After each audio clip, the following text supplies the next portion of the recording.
Bienvenidos a esta edición de El Caso para continuar hablando de los hechos de corrupción y sobre todo, en el caso de hoy, una causa que ha llegado a condena que ya está firme pero que hasta la fecha no se ha ejecutado. Vamos a hablar de Raúl Fernández Lindman, conocido como el partner, secretario en su momento del jurado de enjuiciamiento de magistrados cuando el ahora fallecido ex senador colorado Óscar González Daer estuvo como presidente de ese cuerpo colegiado. Él afrontó un proceso por el caso conocido como audios filtrados del GEN, justamente un esquema o una causa, un caso que evidenció todo el manejo corrupto de esa institución. De esa causa deriva esta investigación, esta causa que se abrió por presunto enriquecimiento ilícito y lavado de dinero de Raúl Fernández Lindman, el secretario del GEN. Causa que terminó en su condena y vamos a arrancar, señor director, con el desarrollo de la causa de hoy, el caso de hoy. Son dos los hechos punibles que se investigaron y se probaron en juicio oral y público por parte de la fiscal Victoria Acuña, fiscal anticorrupción Victoria Acuña. Enriquecimiento ilícito y lavado de dinero. Y se terminó con una condena de 7 años de cárcel para el partner Raúl Fernández Lindman. Esta resolución, esta decisión de primera instancia que se dio en un segundo juicio, y vamos a explicar por qué, quedó firme y al estar firme obviamente debe ejecutarse. Y es así que el último fallo, lo último que tenemos en este caso es una orden de captura que se emitió este 3 de octubre por parte de la jueza de ejecución especializada en crimen organizado, anticorrupción y delitos económicos, Sandra Christopher. Esa orden de captura se emanó el 3 de octubre, les decía, y fue nuevamente objeto de recursos. Se planteó un recurso por parte de Raúl Fernández Lindman, pero que finalmente fue rechazado. Vamos a nuestra siguiente gráfica, señor director, porque les decía que esta sentencia de 7 años de cárcel ya se dio en un segundo juicio.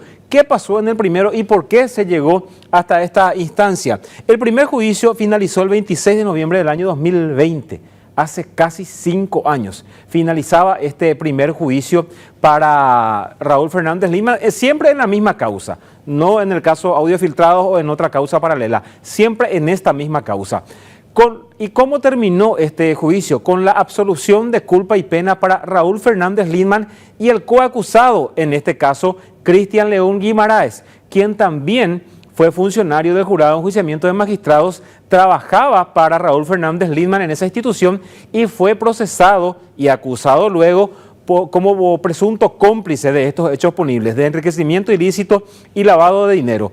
Ese primer juicio, que terminó en noviembre del año 2020, estuvo a cargo de los jueces Juan Pablo Mendoza, presidente de este tribunal, Lauro Campo y Fabián Weissense. ¿Y qué es específicamente lo que ellos concluyeron? Que el Ministerio Público no logró probar un monto que no tenga justificación por parte de Raúl Fernández Lindman. Ergo, no se podía hablar de lavado de dinero porque no había dinero ilícito, según lo que concluyó este primer tribunal, que dio mucha credibilidad y prestó mucha atención a las pruebas producidas por la defensa de Raúl Fernández Lindman y de León Guimaraes, en el sentido de que, por ejemplo, se le dio credibilidad a que Raúl Fernández Lindman obtuvo ganancias, aparte de ser funcionario del GEN, por la venta de libros de su tía. Así es que a uno le sorprendía que en Paraguay se pudiera hacer tanto dinero vendiendo libros, por ejemplo, pero eso se resolvió en el primer juicio oral y público. Este primer fallo fue objeto de apelación por parte de la representante del Ministerio Público, les decía la fiscal anticorrupción Victoria Acuña. ¿Y qué se resolvió en la Cámara de Apelaciones ante ese recurso planteado por la Fiscalía? Vamos allí a nuestra siguiente gráfica, señor director, porque un tribunal de apelación en lo penal resolvió esto: anular la absolución de culpa y reproche para Raúl Fernández Lindman, y esto se dio en abril del año 2021, es decir, un poco más de 5 meses después de aquella, o 6 meses, un poco más de 6 meses después de aquella decisión en juicio oral. Este tribunal de apelación estuvo integrado por los camaristas Delio Vera Navarro, Viviana Benítez Faría y José Agustín Fernández. ¿Y qué concluyó este tribunal de alzada?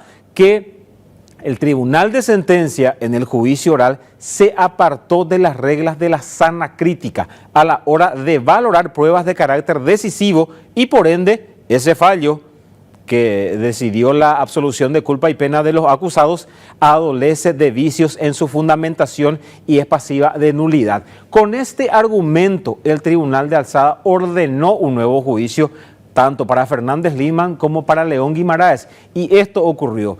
Quedó firme esa decisión de segunda instancia, se realizó un nuevo juicio oral y público, y allí sí ya vamos a nuestra siguiente gráfica, señor director, porque en el segundo juicio para el Tribunal de Sentencia, la Fiscalía logró probar tanto el enriquecimiento ilícito como el lavado de dinero por parte de Raúl Fernández Lindman, y esta decisión en el segundo juicio se dio en abril del año 2023. Raúl Fernández Lindman le decía condenado a 7 años de cárcel, y el Tribunal de Sentencia estuvo presidido por la magistrada Olga Ruiz, quien votó por la condena. Se adhirió a ese voto la magistrada Inés Galarza y votó en disidencia el juez Víctor Medina. A criterio de este magistrado no se probó nuevamente ni el enriquecimiento ilícito ni el lavado de dinero, pero con el voto de mayoría esto se dictó. La condena a 7 años de cárcel y también la absolución, porque para este tribunal por unanimidad no se probó la complicidad, la presunta complicidad de León Guimaraes en todo este esquema o en todo este caso. Esto fue objeto obviamente de apelación y luego llegó inclusive hasta la Corte. Pero ¿qué es lo que concluyó este tribunal de sentencia? ¿Cuál fue la conducta o cuáles fueron los hechos cometidos por Raúl Fernández Lindman? Vamos a nuestra siguiente gráfica, porque entre 2013 y 2017, y esto ya vamos a decir no es que la Fiscalía lo dijo, entre 2013 y 2017 para el Tribunal de Sentencia quedó probado que Raúl Fernández Lindman tuvo ingresos lícitos en ese tiempo de 1.213.533.246 guaraníes. Los ingresos lícitos como funcionario público, funcionario del jurado de enjuiciamiento de magistrados. También en estos casos se tienen en cuenta los ingresos que tiene la pareja, la cónyuge del acusado, en este caso Elsa Dayana Gómez, pareja de Raúl Fernández Lindman. En ese tiempo tuvo ingresos por 252.387.327, totalizando los ingresos en todo ese tiempo, 2013 a 2017, de 1.465.920.573 guaraníes. Y allí vamos a analizar los egresos que tuvo, ya hablando de la pareja en todo ese tiempo. Los egresos ascienden a 1.699.289.000 guaraníes 794. Es decir, para el tribunal quedó probado que Raúl Fernández Lindman y su pareja gastaron más de lo que ganaron, porque ya hay un déficit ahí de 233.369.221 guaraníes que no logran justificar, que no lograron decir de acá obtuvimos esta plata para gastar aparte de lo que ganamos como funcionarios públicos o como asalariados. Pero a este monto de 233 millones debemos sumar otra gran suma, y allí vamos a la siguiente parte de esta historia. ¿Por qué?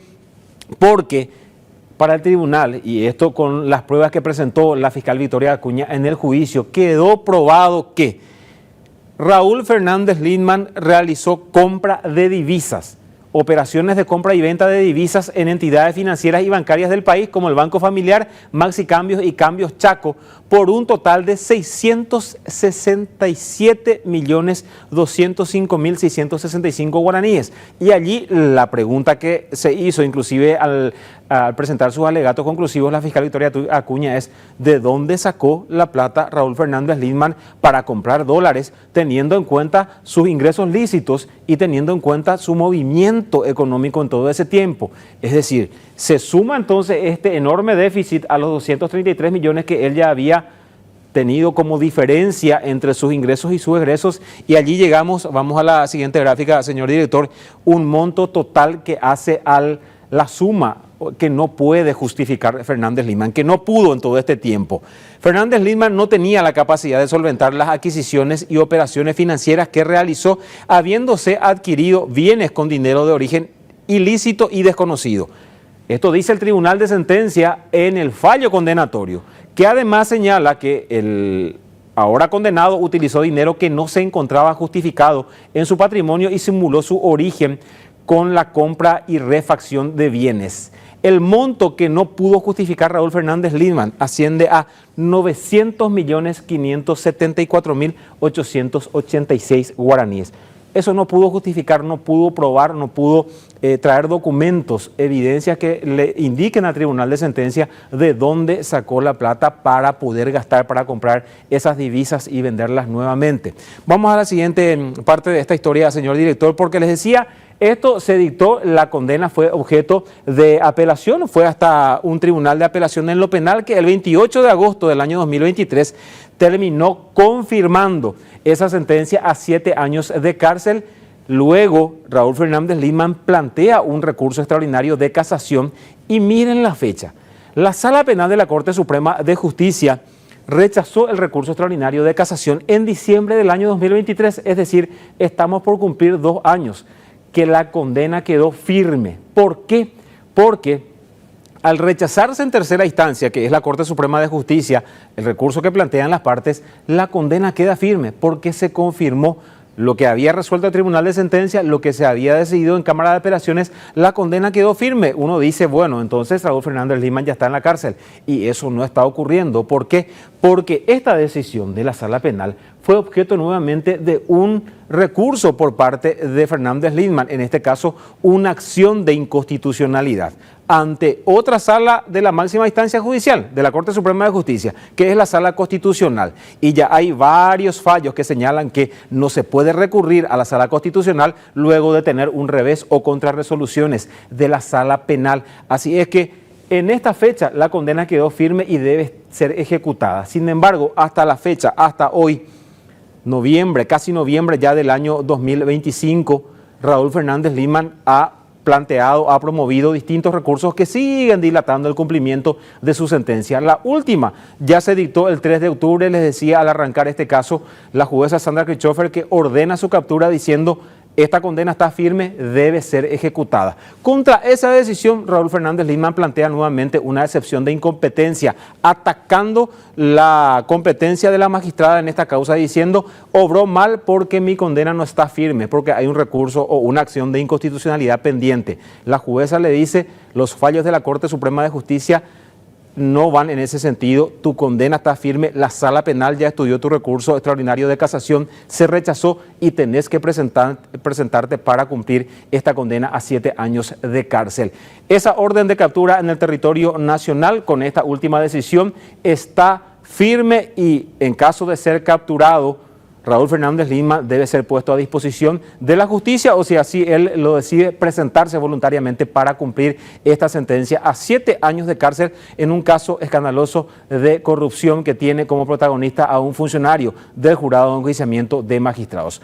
Por su atención en el caso de hoy, muchas gracias. Ustedes quédense en la sintonía o en las pantallas de ABC TV, que ya seguimos en breve con Crimen y Castigo.